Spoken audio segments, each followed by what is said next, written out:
कि अगर श्रवण कुमार का वध अनजाने में बन गया और उनके माता पिता ने कहा जैसे मैं तड़प कर पुत्र वियोग में प्राण त्याग रहा हूं ऐसे तुम भी त्यागोगे, तो ऐसे ही उनको त्यागना पड़ा। तो इसलिए हमें लगता है कि प्रारब्ध कर्म बहुत बलवान है और उसको भोगना ही पड़ता है। अगर भोगना न पड़ता तो बड़े बड़े सिद्ध संतों के शरीरों में कोई पीड़ा ना होती, क्योंकि भजन के द्वारा परिपक्व हो गए तो उनके सारे पाप नष्ट हो गए। महाराज जी, नाम जप से कुछ कम तो हो सकता है? नाम जप से सहने की सामर्थ्य आती है, सहने की सामर्थ्य आती है। वो व्यथित नहीं होगा, वो व्याकुल नहीं होगा, वो परेशान नहीं होगा, हर कष्ट को वो सह सकता है भगवान के भजन से इतना, और आनंद बना रहेगा, कष्ट में आनंद बना रहेगा। ये भगवान के भजन का प्रभाव होगा कि कष्ट में आनंद बना रहेगा। नहीं, कष्ट में कहीं आनंद होता है, पर कष्ट में आनंद बना रहेगा, ये भजन का प्रभाव होगा। वो कष्ट उसे आनंद प्रदान करेगा, उसके अंदर एक आनंद की उमंग होगी जिसमें दुख नहीं लगेगा, दुख भी सुख का अनुभव कराएगा। और जब भजन नहीं होता तो सुख ही दुख का अनुभव कराने लगता है। सुख सामग्री सब है, शरीर स्वस्थ है, लेकिन मानसिक विक्षिप्त है, मानसिक परेशान है। इसलिए भजन करना ही चाहिए, भजन से प्रारब्ध भोगने की सामर्थ्य आती है। भास्कर जी गुजरात से। राधे राधे। राधे राधे महाराज जी। महाराज जी, मन की शांति क्या है और वो कैसे मिल सकती है? वहीं हम बैठे हैं, बिल्कुल जहां आपने प्रश्न किया है वही प्रसंग खुला है। 24 घंटे भगवान के भजन में रहिए तो आपके सारे मनोरथ पूर्ण हो जाएंगे और मन शांत हो जाएगा। मानो आपने प्रश्न जो किया वो पहले ही उत्तर लिखा हुआ है इसमें। कह रहे हैं 24 घंटे आप भगवान का नाम जप कीजिए, 24 घंटे का अभ्यास बनाइए, आपको जो चाहिए संसार से लेकर भगवान तक सब कुछ प्राप्त हो जाएगा। तो उत्तर जब ये दिया तो उन्होंने कहा मेरा मन नहीं लगता, भजन में मन नहीं लगता। मान लो आपने उपाय तो बताया कि 24 घंटे यदि भगवान का नाम जप किया जाए तो जो कुछ चाहोगे वो प्राप्त हो जाएगा, पक्का है, ये तो पक्का है। शिखा शर्मा जी का प्रश्न है कि मैं नाम जप करना चाहती हूँ पर मन बार बार परास कर देता है। हाँ तो सुनो ना, उन्होंने कहा कि मेरा मन नहीं लगता, उत्तरकर्ता से कहा मेरा मन नहीं लगता भजन में। तो उन्होंने कहा मैंने मन लगने की बात तो नहीं कही, मैंने भजन करने की बात कही।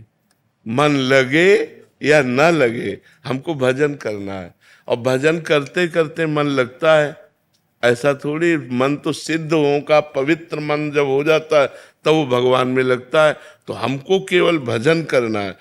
केवल हम तुम्हें ये कह रहे हैं कि नाम जप करो, नाम जप करो, मन लगे न लगे, भाव बने न बने, सब काम पूरे हो जाएंगे। भगवान के अस्तित्व में हमें संशय नहीं होना चाहिए, भगवान के नाम में हमें संशय नहीं होना चाहिए। अगर बातचीत करो तो भगवान के विषय की बातचीत करो। भगवान में निरंतर चित्त जोड़ने से ही सब पाप नष्ट हो जाते हैं, और पापों का फल ही दुख होता है, तो दुख भी नष्ट हो जाता है, बड़ा आनंद रहता है। वो आनंद वाणी से वर्णन नहीं हो सकता जो हृदय में रहता है। मीरा जी कहती गिरधर में कितना सुख देते जाने मोरी छाती। वो तो मेरा हृदय जानता है कि भगवान मुझे कितना सुख देते हैं।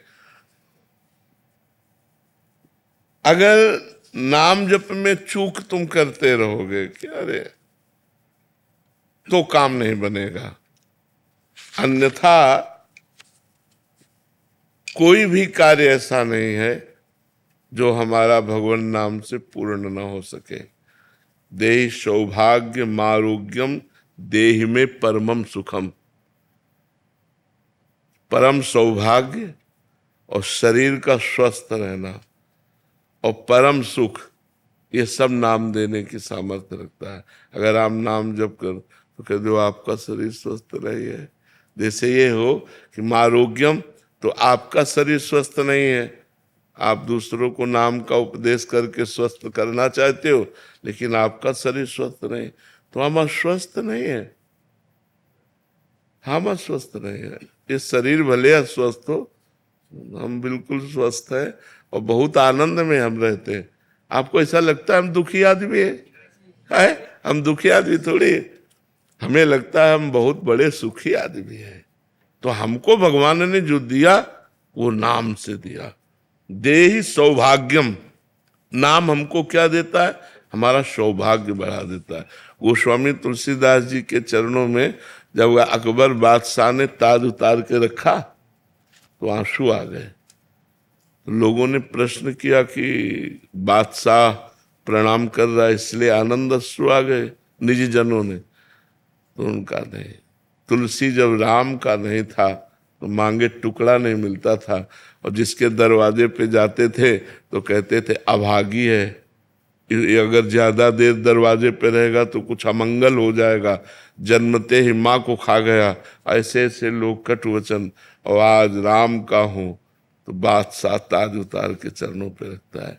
जब तुलसी राम का नहीं था तो मांगे कौर नहीं मिलता था, आज तुलसी राम का है तो बादशाह भी ताज उतार कर रखता है। इस बात पर कि मैं भगवान का हूं, इस देह में सौभाग्यम, नाम भगवान जो जप करते हैं उनका सौभाग्य उदय हो जाता है। देखो, कोई कितना भी बड़ा पदाधिकारी हो, उसको कोई साष्टांग दंडवत लेकर बहुत हाथ जोड़ के, बस इससे ज्यादा हमें लगता है सम्मान नहीं होता किसी का भी। लेकिन संतों का सम्मान कैसे होता है? साष्टांग लौट के, पंचांग करके, पंचांग या साष्टांग लौट के होता है ना, इससे बड़ा क्या हो सकता है? किस बात के लिए सौभाग्य उदय हुआ? भगवान से जुड़ने के कारण। एकमात्र भगवान का नाम, भगवान का आश्रय, उसी भगवान के नाम आश्रय से।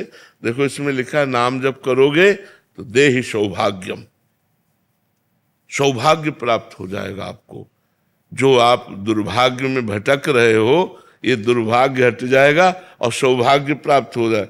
और देहि सौभाग्य मारोग्यम, आरोग्यम, भगवान के नाम के जपने से जो रस निकलता है ना, नाम का, नामामृत का रस, जैसे हम राधा राधा राधा, तो जो रस निकला ना, और जब उसको घटकते हैं ना तो हमारी अकाल मृत्यु का नाश कर देता है।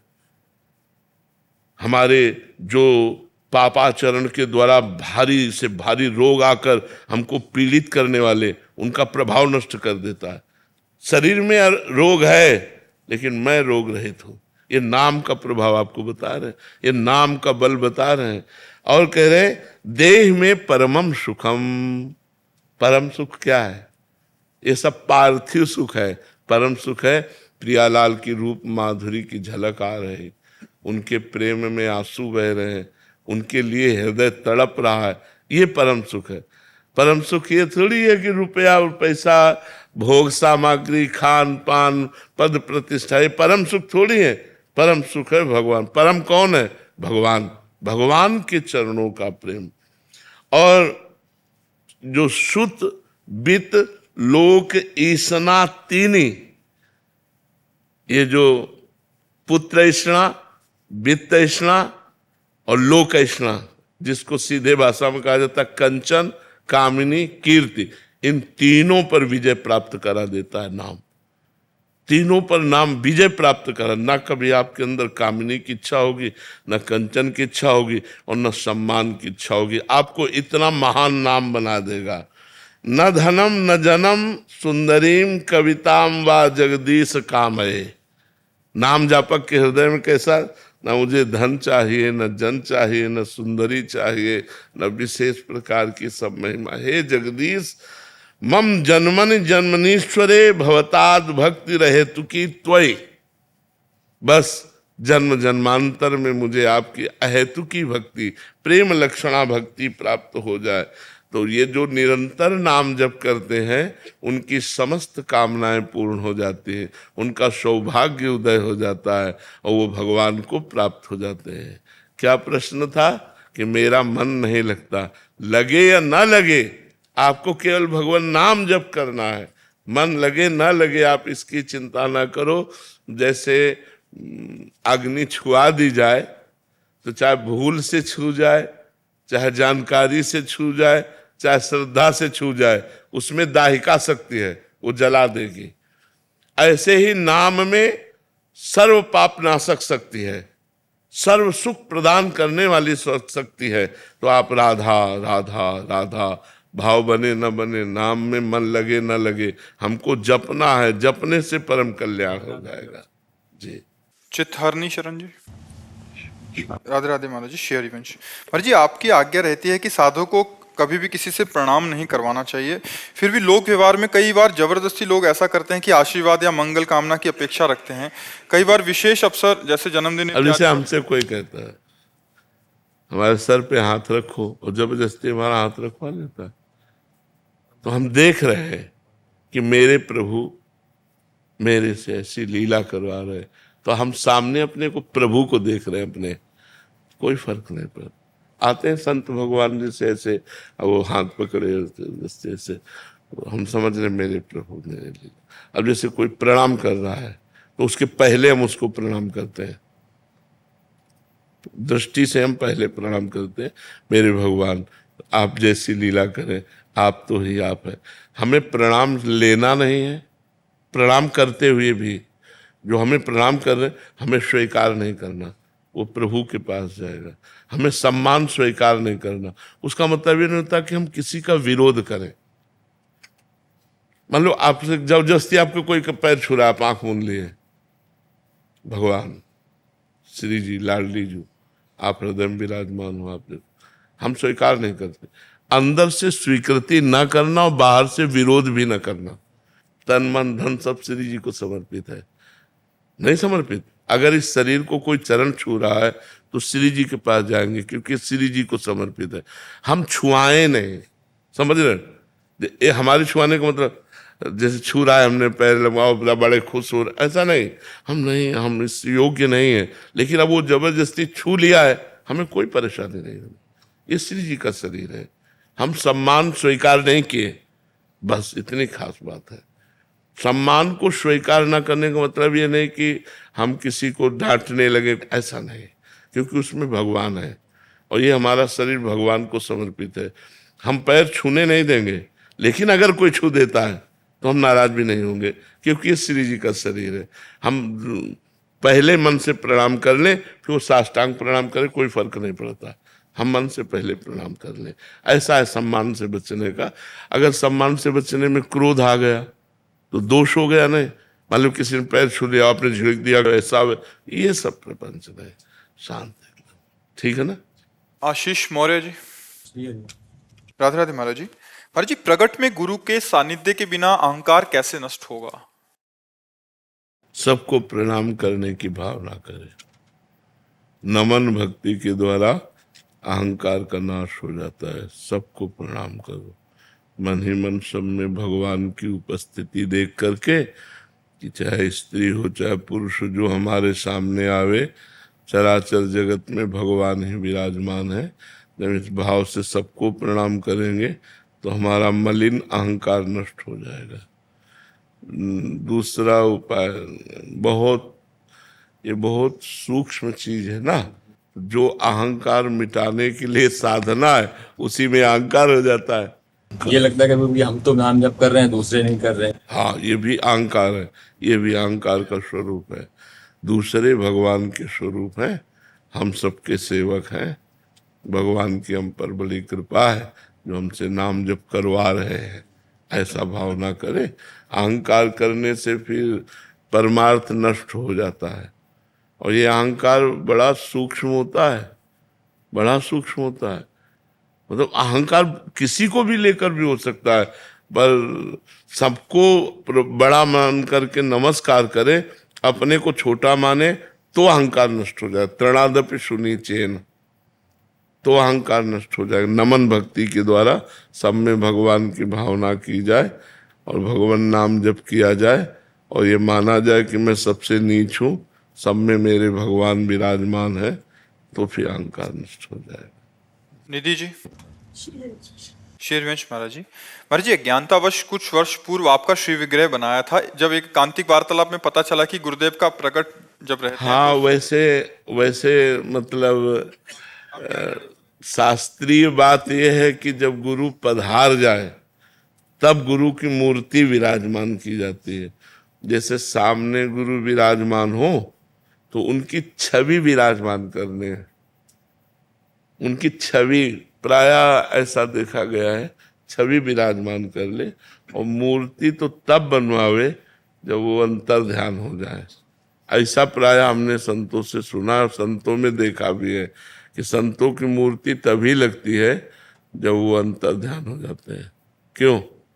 आप लोगों को कोई ऐसी बात पता है क्या? है? हाँ, तो हमको यही पता है कि अपने गुरुजनों की और संत जनों की मूर्ति निर्माण तभी होता है जब वो अंतर ध्यान हो जाते हैं और छवि ये हम विराजमान करते हैं। भगवान का श्री विग्रह, गुरु की छवि, आचार्य की छवि, ऐसे विराजमान कर, आचार्य का भी श्री विग्रह विराजमान। और जब गुरु अंतर ध्यान हो जाए तब उनका श्री विग्रह विराजमान करना। वो एक भाई लाए थे श्री विग्रह बना के, तो उनका अच्छा है, पर मतलब हाँ, वो उन्हीं को बताया था ये बात कि श्री विग्रह तो तभी बनाना चाहिए जब अंतर ध्यान। हम अपने गुरु का श्री विग्रह बनाने का आदेश नहीं करेंगे। महर्षि, एक प्रसंग में आपने सुनाया था एकलव्य जी का, जब उन्होंने अपने गुरुदेव की वैसी। हाँ, उनकी एक भारी अव्यवस्था थी।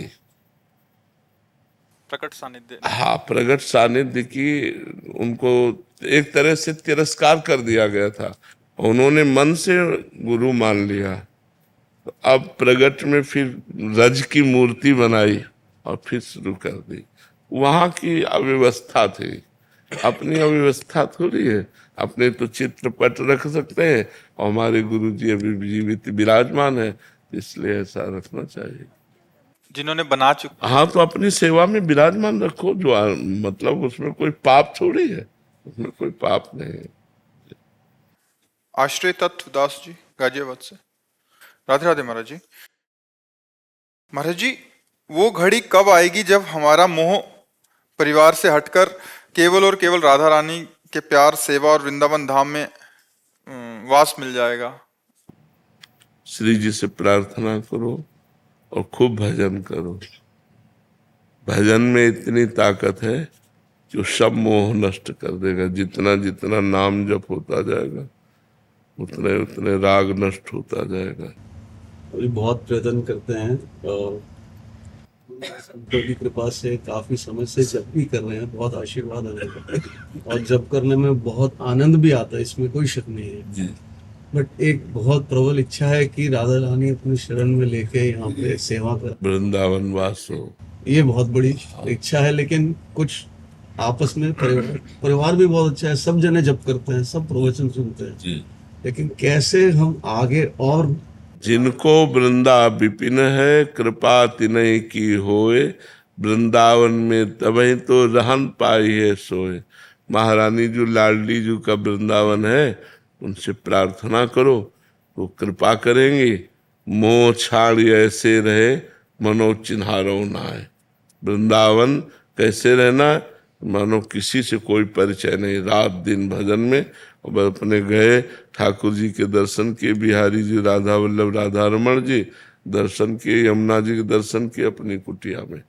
वृंदावन वास का आनंद वही ले सकता है जो अपरिचित जीवन व्यतीत करेगा, किसी से कोई संबंध नहीं, किसी से कोई परिचय नहीं। तो लाडली जी से प्रार्थना करो, वही वृंदावन वास देंगी। आप एप्लीकेशन लगा दीजिए। हाँ, हम तो प्रार्थना करते हैं कि समस्त चराचर के जीवों पर लाडली लाल की कृपा हो।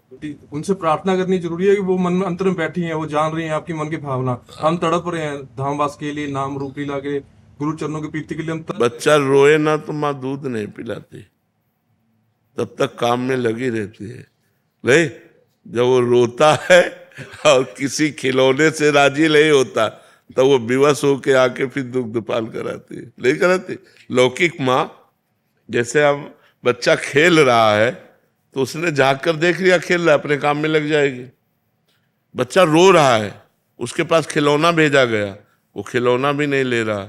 कोई और भेजा गया, वो उसकी गोद में भी नहीं आ रहा, तब फिर स्वयं माँ आती है और दुग्ध पान कराती। तो अगर प्रार्थना स्वीकार नहीं होती गुरुदेव, इसके बाद पाप करा मैं पिछले।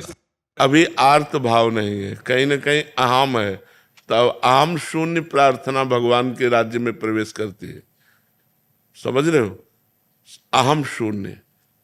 जब तक पांचों पांडवों का बल, भीष्मादि का बल, अपनी भुजाओं का बल, अपने दांतों का बल, तब तक श्याम सुंदर ने बिल्कुल सहयोग नहीं किया, भक्त होते हुए भी द्रौपदी का। और जब अहम शून्य होकर पुकारा हे गोविंद, तो पुकारने में देर लगी, लेकिन वस्त्रावतार भगवान का हो गया। तो भगवान के कान में अहम शून्य पुकार पड़ती है, अहंकार युक्त जहां वो आवाज नहीं जाती। दैन्य, एक बार जिन नाम ली, हित सो होए अति दीन।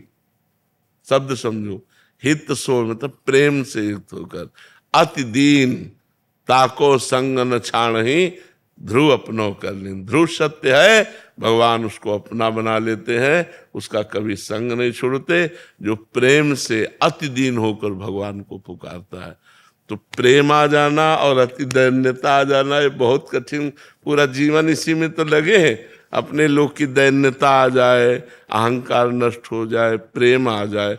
भगवान के राज्य में अहंकार भरी आवाज नहीं जाती। दैन्य राज्य भगवान, यही दरबार दीन को आदर रीति सदा चली आई। नित्यानंद दास जी वृंदावन से। महाराज राधे राधे महाराज जी। महाराज जी आपके चरणों में दंडवत प्रणाम। महाराज जी ब्रिजवास मिल गया है, सर्व समर्थ गुरुदेव मिल गए हैं, महामहिम नाम मिल गया है, राधा रानी की बहुत कृपा है, लेकिन हृदय में महाराज जी अभी वो व्याकुलता जो होनी चाहिए, वो परिवर्तन जो होना चाहिए वो नहीं आ रहा। धीरे धीरे धीरे धीरे सहत सहत बाढ़े भगति, गृह तन हित गुरुगाल। अपना संपूर्ण जीवन समर्पित हो जाए, फिर हमारा परिवर्तन इतनी जोर का होता है कि पूछो मत। हमारे समर्पण में जब तक कमी होती तभी होती। एक अहमता ममता ये जग में है दुखदाई, ये जब श्री जी की ओर लगे तो होत परम सुखदाई। तात मात सुत दार देह में मति अर्जय मति मंदा, हित किशोर को है चकोर तो लख वृंदावन चंदा। तो एक अहमता ममता को हमें श्री जी के चरणों में समर्पित करना है, और ये बड़ी कठिन है अहमता ममता समर्पित। जैसे सब कुछ समर्पण कर दिया तो उसका अभिमान है कि सब कुछ समर्पित कर दिया। ये अभिमान रूपी रोग से पिंड छुटाना बहुत कठिन पड़ता है। और संस्कृत मूल शूल प्रदनाना, सकल शोक दायक अभिमाना। समस्त दुखों को प्रदान करने वाला अभिमान है। जिस अभिमान में साधना का अंक जुड़ जाता है, अब वो हटाना बड़ा मुश्किल है। दैन्य आए बिना भगवान के दरबार में प्रवेश नहीं है। ये दरबार दीन को आदर रीति सदा चली आई। यही दीन प्यारे वेद पुकारे, द्रवो श्री भगवान। एकदम अपने को तृण से भी नीच मानना, सब में भगवान को देखना, सबको नमस्कार करना, निरंतर नाम जप करना, गुरुदेव की आज्ञा में रहना, अभी सब ठीक हो जाएगा। जो साधन बने वो हमारा नहीं, गुरुदेव की कृपा से बना है और गुरुदेव का है। प्रभु की कृपा से बना, प्रभु का। मैं साधन करने योग्य नहीं हूँ, मेरी क्षमता क्या कि मैं साधना कर लूँ। भगवान ने करवाई, गुरुदेव ने करवाई। ऐसी हृदय में भावना हो तो धीरे धीरे फिर हृदय भगवान का स्वरूप प्रकाशित करता है। हृदय में ही भगवान छुपे हैं ना। सबके हृदय अछत अविकारी, निर्विकार अविनाशी परमात्मा सबके हृदय में छुपा है।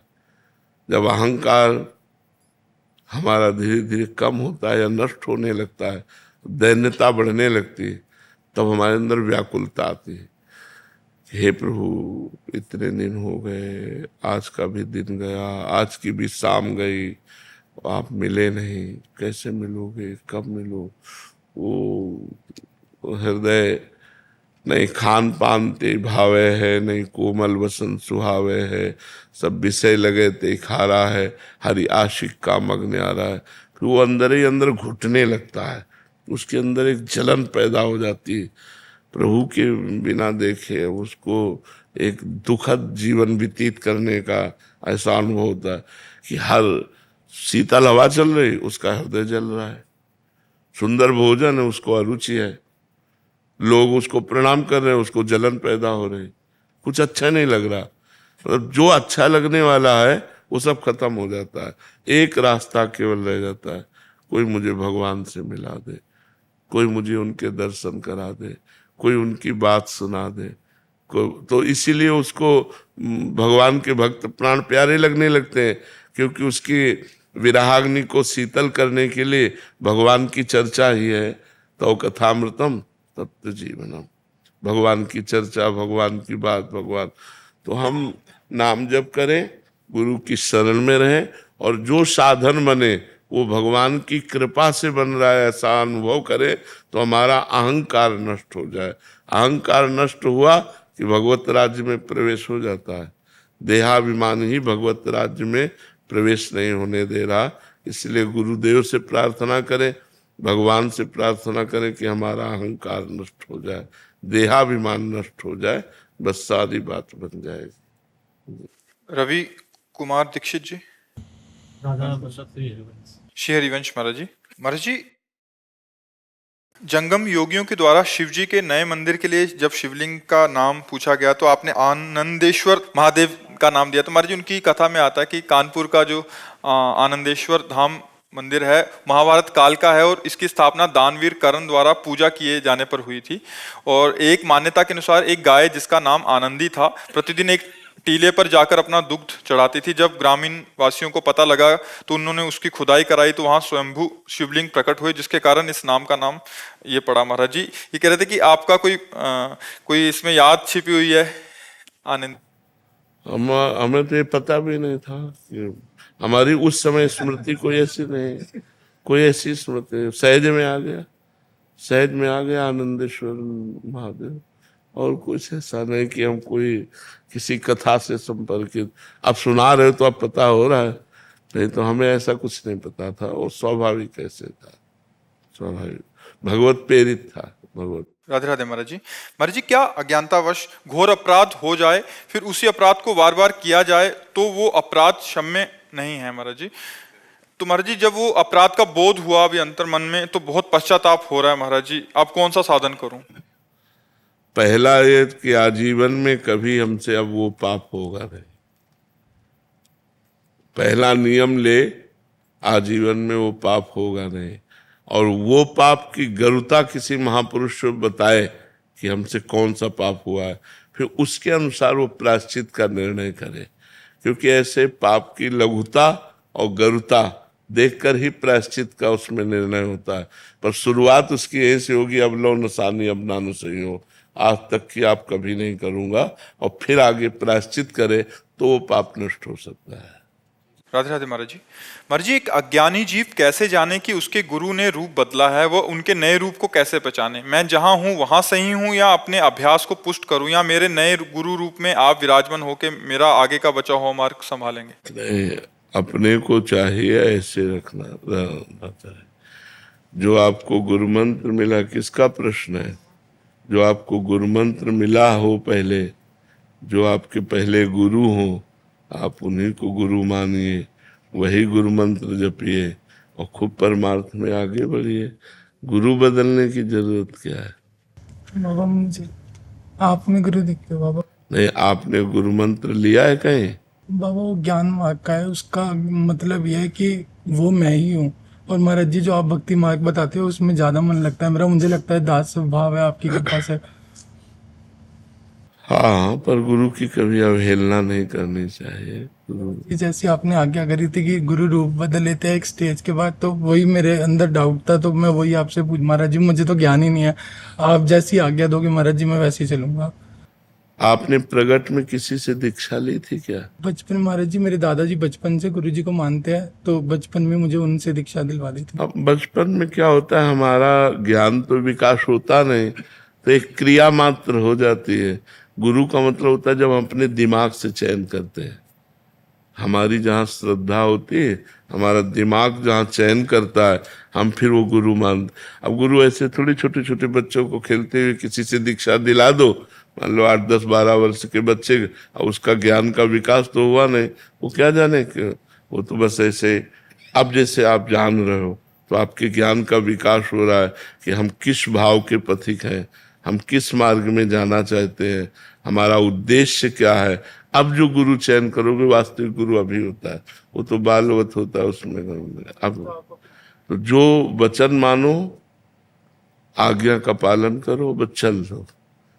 भगवान वही एक है, गुरु एक है, वही परमात्मा एक है, गुरु वही रूप धारण करता है। तो राधा नाम जप करो, राधा वल्लभ श्री हरिवंश नाम जप करो, वाणी जी का पाठ करो, खूब नाम जप करते हुए चलो। सीमा गुप्ता जी लखनऊ से। राधे राधे महाराज जी। महाराज श्री जी की भक्ति क्या सिर्फ उनकी कृपा से ही प्राप्त होती है, या भक्ति प्राप्त करने के लिए कुछ यत्न करना होगा महाराज जी? बिल्कुल ठीक प्रश्न है, आप सुनिएगा ध्यान से। बड़े महापुरुष का वचन है, जो सिद्ध महापुरुष है, उन्होंने अपने किसी एक शिष्य के लिए लिखा, श्री हरि शरणम पत। बहुत जोर की बात, हम बड़ा एकांत में पढ़ा तो लगा, जो चीज जैसे अपने को मीठी लगे ना, तो फिर अपने जनों को परोसी जाती है, ऐसे हमको अच्छा लगा, इसलिए बात हम इसी में आपका उत्तर भी हो जाएगा। मनुष्य जीवन का चरम और परम एकमात्र उद्देश्य है मोक्ष, भगवत प्राप्ति या भगवत प्रेम प्राप्ति। 3 बातें रखी गई, मोक्ष प्राप्ति या भगवत प्राप्ति या भगवत प्रेम प्राप्ति। ये मनुष्य जीवन का चरम और परम लक्ष्य है। जिस मनुष्य जीवन इस महान उद्देश्य की पूर्ति की साधना में लगा दिया गया, वही मनुष्य जीवन धन्य हुआ, सार्थक हुआ, अन्यथा बेकार गया। मनुष्य जीवन में जो भी आपके पास मिला हुआ है, प्रत्येक सामग्री, जैसे बुद्धि, मन, इंद्रियां, धन, परिवार, समय, विद्या, विवेक, ये सब केवल भगवत प्राप्ति के लिए मिला है। मनुष्य जीवन में आपको जो कुछ भी मिला हुआ है, वो केवल भगवत प्राप्ति के लिए मिला हुआ है। तो आपको पूरा प्रयत्न करके इन सब का प्रयोग भगवत प्राप्ति के लिए ही करना चाहिए। यही मनुष्य जीवन की सार्थकता है। अब भगवत प्राप्ति के लिए इनका हम प्रयोग क्या करें?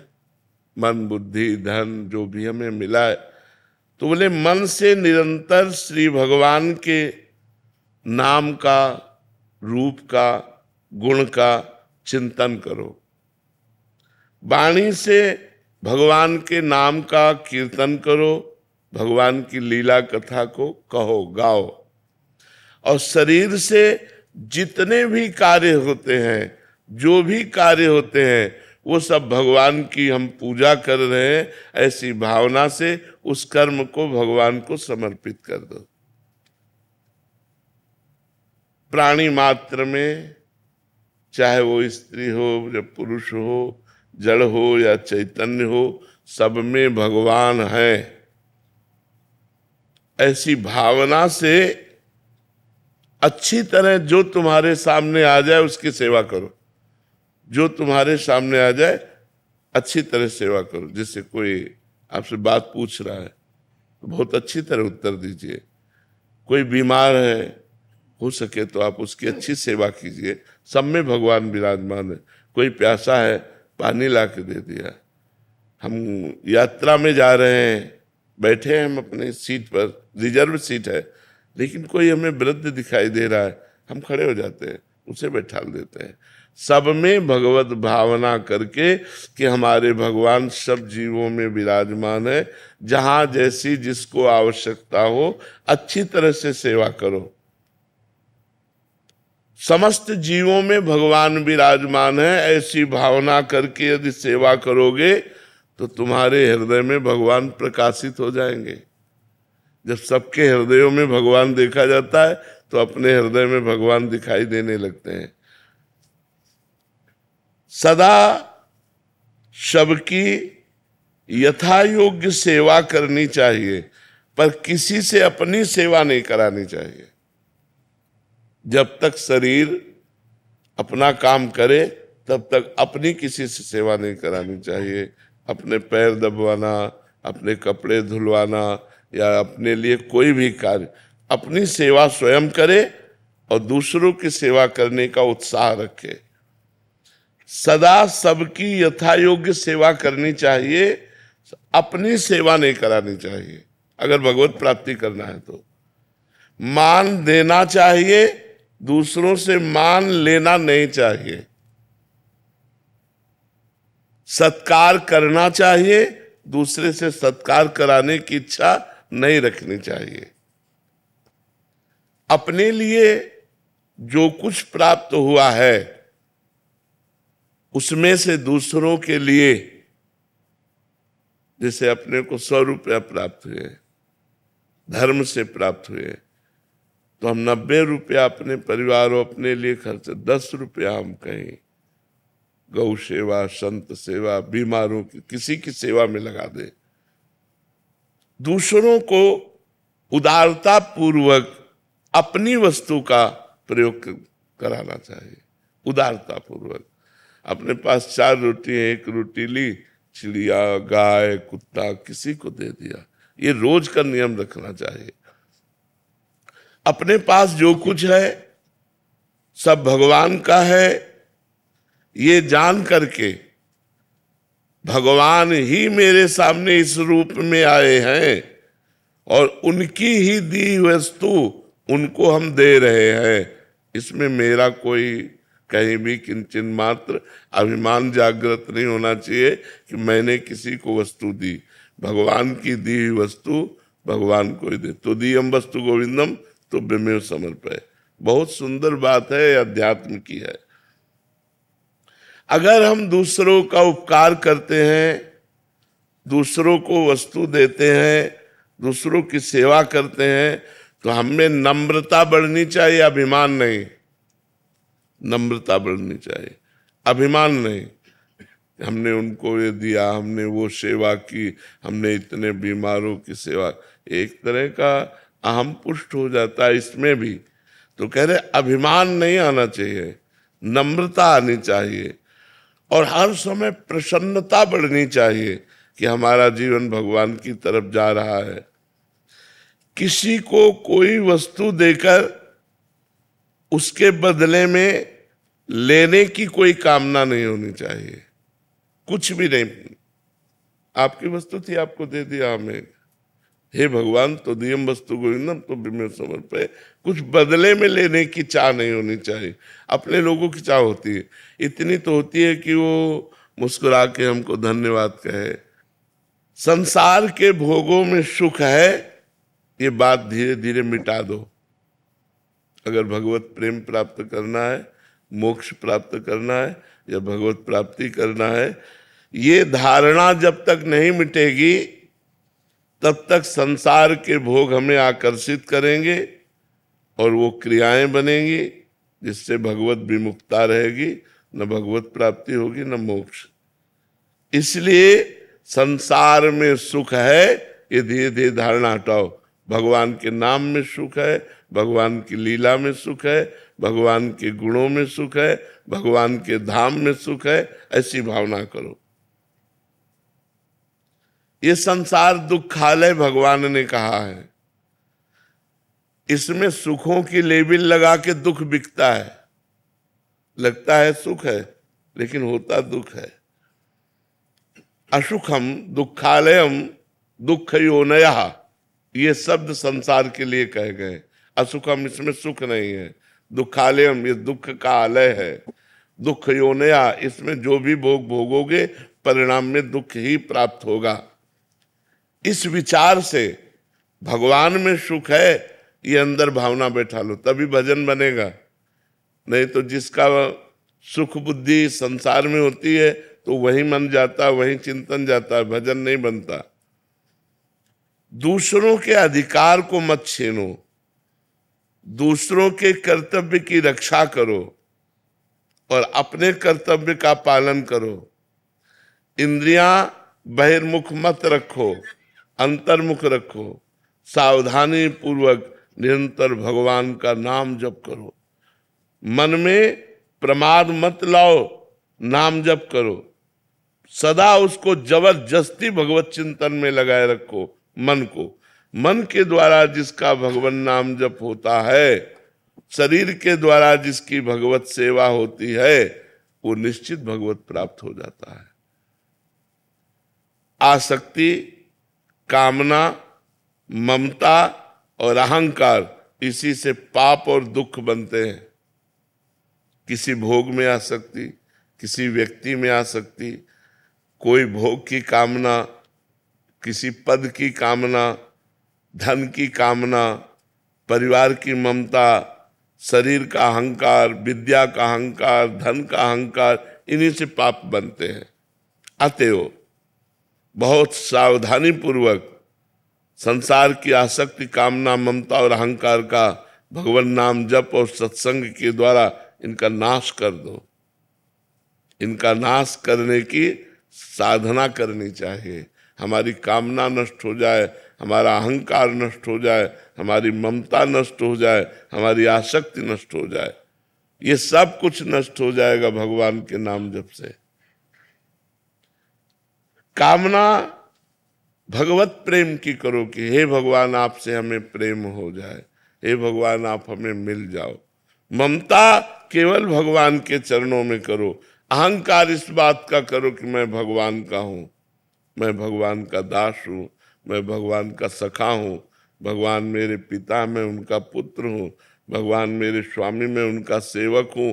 ऐसी ये जो दूषित आसक्ति है, कामना है, ममता है, अहंकार है, जब तक इसका नाश नहीं होगा तब तक ना भगवत प्रेम प्राप्त होगा, न मोक्ष प्राप्त होगा, न भगवत प्राप्ति होगी।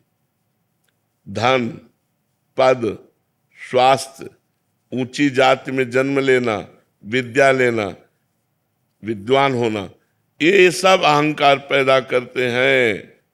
जिनमें अहंकार न हो और अपने को सबसे छोटा समझे, ये होने पर भी वो भगवत प्राप्त हो जाएगा। किसी भी प्राणी से कभी द्वेष तो करो मती, तुमसे जो द्वेष करे उससे मित्रता का व्यवहार करो। बड़ा कठिन है भगवत प्राप्ति का मार्ग। किसी भी प्राणी से द्वेष करो मती, वो तुमसे द्वेष करे तो तुम मित्रता का व्यवहार करो। वो हमसे द्वेष कर रहा है और हम उससे मित्रता का व्यवहार करें, तभी भगवत प्राप्ति होगी, तभी भगवत प्रेम प्राप्त होगा। जब तुम्हें दुख दे, ये बिल्कुल उल्टा है। जब तुम्हें कोई दुख दे तो करुणा में भगवान का मंगल विधान समझो, हमारे पाप नष्ट हो रहे हैं। और बन जाए तो उसको सुख देने की चेष्टा करो जो तुम्हें दुख दे रहा है। करत जे अनसहन निंदक तीनों पे अनुग्रह कियो। देखो शरीर से प्राण कब चले जाए पता नहीं, इसलिए पूरी तैयारी कर लो जिससे इसी जन्म में जितना हमारा जीवन है इसी में भगवत प्राप्ति हो जाए।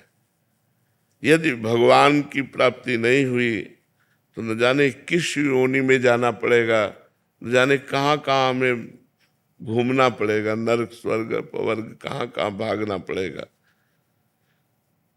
तुम्हें हम नियम बताते हैं, आवश्यक हो तो बोलना, नहीं तो मौन रहना भगवत प्राप्ति के लिए। कभी किसी की निंदा हो रही हो तो कान में अंगुली डाल लेना, निंदा मत सुनना। तुम तो निंदा करना मती, पर दूसरा अगर कोई निंदा कर रहा हो तो कान में अंगुली डाल ले, किसी की निंदा न सुने। कटु भाषण मत बोलना, क्रोध मत करना, किसी का तिरस्कार करते हुए कोई आचरण मत ऐसा करना, अभिमान की भाषा में न बोलना।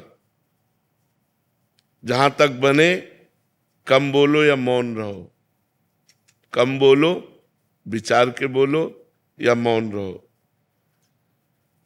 तुम्हारा व्यवहार नम्र होना चाहिए, ये भगवत प्राप्ति करना है। संसार से वैराग्य, भगवान के चरणों में अनुराग, ये दो बातें। अभी उल्टा है हमारा। भगवत चरणों में प्रेम तभी उत्पन्न होता है हम सावधानी पूर्वक अपने एक एक सेकेंड समय को, जो बहुत मूल्यवान है, वो भगवान में लगाएं। प्राय एकांतिक में यही सब बातें होती है। एक एक सेकेंड को भगवान के चिंतन। पता नहीं मृत्यु कौन से सेकेंड में आ जाए, पता नहीं कब हमारी मृत्यु हो। अगर हमारा भगवान का नाम चल रहा है तो हम भगवत प्राप्त हो जाएंगे। अतः जीवन का एक क्षण भी प्रमाद, आलस्य में, प्रपंच की बातों में नहीं व्यतीत करना चाहिए। सावधानी पूर्वक नाम जप करना चाहिए। हमको जो बात, जो व्यवहार बुरा लगता है, वैसा बात, वैसा व्यवहार कभी दूसरों के साथ हम ना करें। भगवान से सदैव मांगते रहो, ये प्रभु तुम्हारी जैसी इच्छा हो, हमारे लिए वैसा विधान करो, बस इस जन्म में आप मिल जाओ। चाहे हमें दुख का विधान करो, चाहे सुख का विधान करो, पर इस जन्म में आप मिल जाओ। प्रभु आपसे विलग होने वाली मैं कामना करूं तो कभी पूरी मत करना, आपसे मिलन वाली कामना पूर्ति हो जाए। हमारा इतना ही काम अब केवल रह गया है। शरीर से जितनी चेष्टा करें वो भगवान के लिए, मन से भगवान का चिंतन, मुख में भगवान का नाम जप, बस इसी से सब कुछ हो जाएगा। संसार से वैराग्य हो जाएगा, भगवान में अनुराग हो जाएगा, भगवत प्राप्ति हो जाएगी। जीवन का अंतिम समय आते आते पता नहीं कैसी स्थिति हो, कैंसर हो जाए कि किडनी फेल हो जाए, क्या। आज स्वस्थ है, आज ही हम भगवान की प्राप्ति का नियम लें। वाणी से कम बोलेंगे, कान से किसी की निंदा नहीं सुनेंगे, शरीर से दूसरों की सेवा करेंगे, सब में भगवान ऐसी भावना करेंगे, निरंतर नाम जप करेंगे। इसी से हमें भगवत प्राप्ति, भगवत प्रेम और मोक्ष जो चाहेंगे वो प्राप्त हो जाएगा। जी। कृष्णा देवी दासी जी, राधे राधे महाराज जी। महाराज जी, प्रेम पाने का संघर्ष में साधक को कई प्रकार की बाधा आती हैं महाराज जी, ऐसे में साधक क्या करे? बाधा क्या है? जहाँ राधा वहाँ कहाँ बाधा है। और प्रेम शब्द तो ऐसा जो समस्त बाधाओं को मिटा देता है। क्या बाधा? हमारी इंद्रियों की लोलुपता हट जाए, हमारा मन प्रभु के चरणारविंद में आसक्त हो जाए, तो उसकी स्थिति ऐसी हो जाती, कोई बाधा नहीं पड़ती। नहीं खान पान ते भावे है, नहीं कोमल वसन सुहावे है, सब विषय लगे ते खारा है, हरि आशिक का मग न्यारा है। जो भगवान से प्रेम करता है उसे कुछ अच्छा ही नहीं लगता। तो बाधा क्या हो सकती? क्या बाधा हो सकती है? हमें तो आज तक समझ में नहीं आया कि बाधा क्या हो सकती है। हमारी इंद्रियां और मन जो विषयों में जाते हैं, यही बाधा है। और प्रेमी का मन जाता ही नहीं है।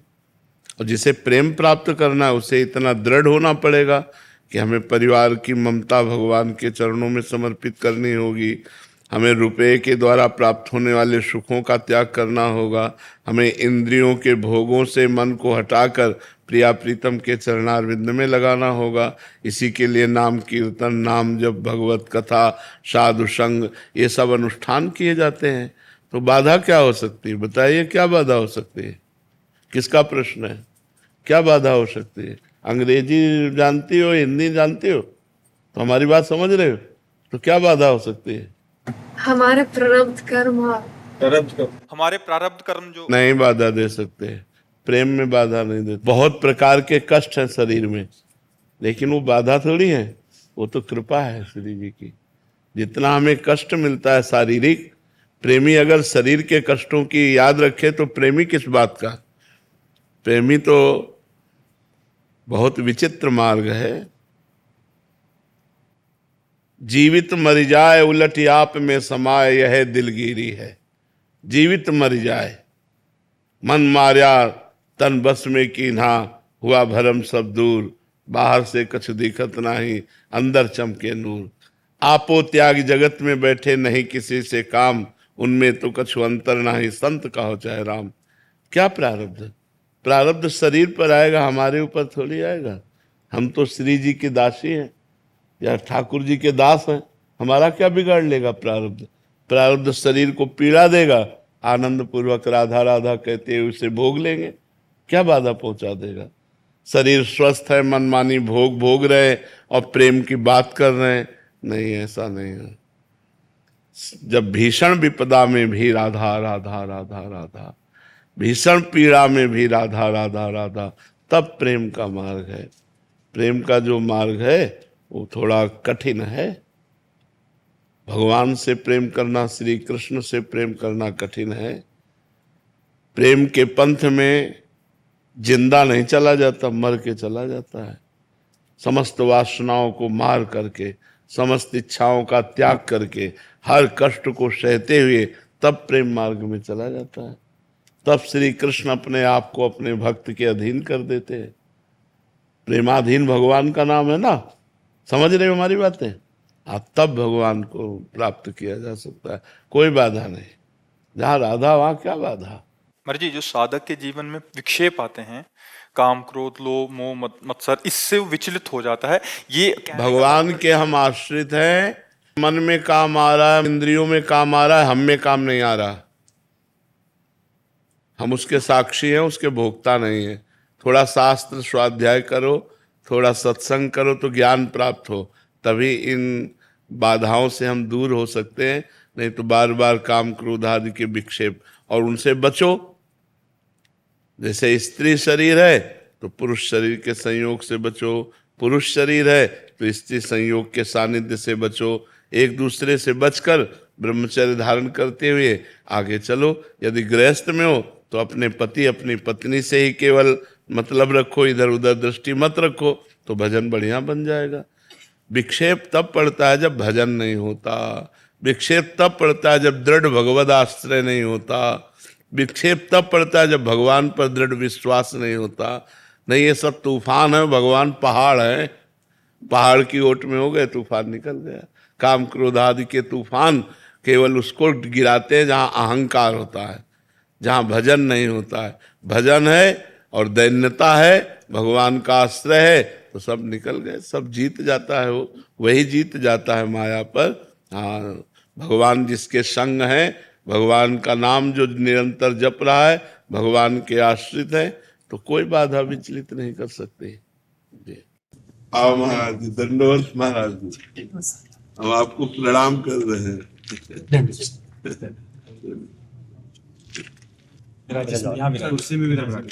आपके चरणों में। अरे महाराज जी को सुख मिलेगा। बहुत करुणा करी, आपने दर्शन दिया। ये महारानी जी की चुनरी उड़ा रहे हैं आपको, श्री जी की। महाराज जी की बहुत समय से इच्छा थी जी। मैं मलुकपेट वाले सरकार का कृपा पात्र हूँ। मलुकपेट वाले सरकार का कृपा पात्र हूँ मैं। जी जी। बहुत लंबी समय से इच्छा थी। जी। आपके कृपा से इतना छोटे छोटे बच्चे बच्ची आपके प्रवचनों से बहुत लहसुन प्याज तक छोड़ दिया। बहुत लोग जी सुधर रहे हैं आपकी कृपा से। अब कुछ आप थोड़ी सी कृपा करके हमें हमारा भी मार्गदर्शन करें, हमें कुछ सुनाओ। महाराज जी, मार्गदर्शन क्या, हम तो बस एक ही बात जानते हैं कि यदि हम रामायण की इस चौपाई का मनन करें तो बहुत बढ़िया बात बन जाए। सब साधन कर यह फल सुंदर, प्रभु पद पंकज प्रीति निरंतर। सब साधना का, सब शास्त्रों के स्वाध्याय का, सब संत समागम का एक ही फल है कि हमारा मन निरंतर हमारे प्रभु के चिंतन में लगा रहे। प्रभु के सुमिरन में लगा रहे। हम सब साधना का सार यही पकड़ पाए कि यदि हृदय में हमारे भगवान की स्मृति चल रही है, फिर हमें दूसरी कोई वस्तु पकड़ने की जरूरत नहीं। पूरी गीता जी सुनने के बाद अर्जुन जी ने जो पाया वो यही पाया, नष्टो मोहा स्मृति लब्धा तत्प्रसादान्मयाच्युता। हे अच्युत, आपकी कृपा प्रसाद से मोह का नाश हो गया और स्मृति प्राप्त हो गई। बस हम सब गुरुजनों के चरण प्रताप से स्मृतिवान रहे।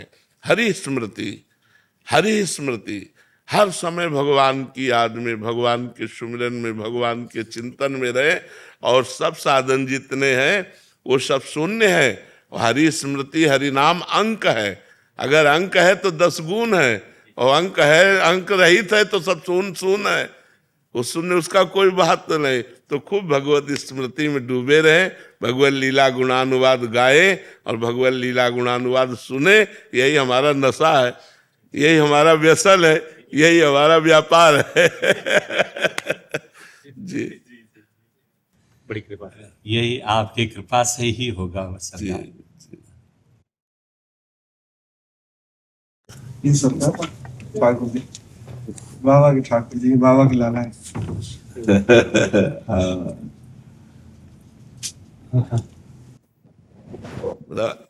आपका ये बात विराज है, विराज है। ऐसी लीला भाई कि ठाकुर जी है, बवन आ गई। तो पंडित जी महाराज ओक लगा के बवन पी गए उनको, और खूब लीला करी इनने। और तभी जय ठाकुर जी विराज हैं सरकार। बाकी जो 2 होते वो तो श्री जी के चले गए सर। हाँ, श्री राम स्वरूप जी। हाँ सरकार, इनके द्वारा ही पूज्य बाबा को यशोदा भाव की तरफ हाँ सर, ये स्वरूप है। तो 5 वर्ष के थे महाराज। अब कितनी आयु है शरीर की? 74। 74।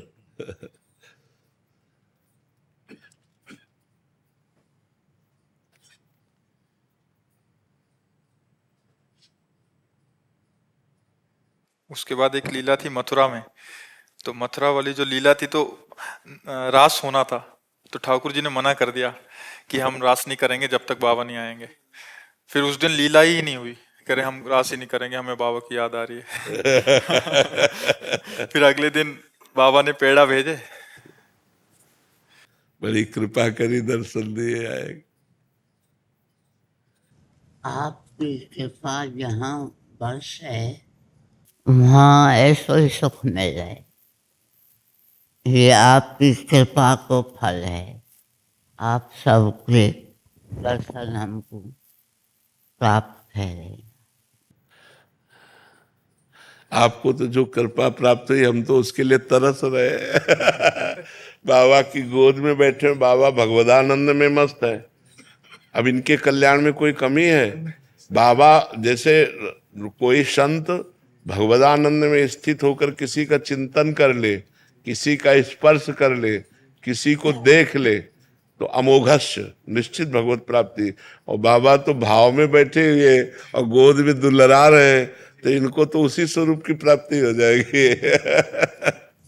अब हमारा काम है।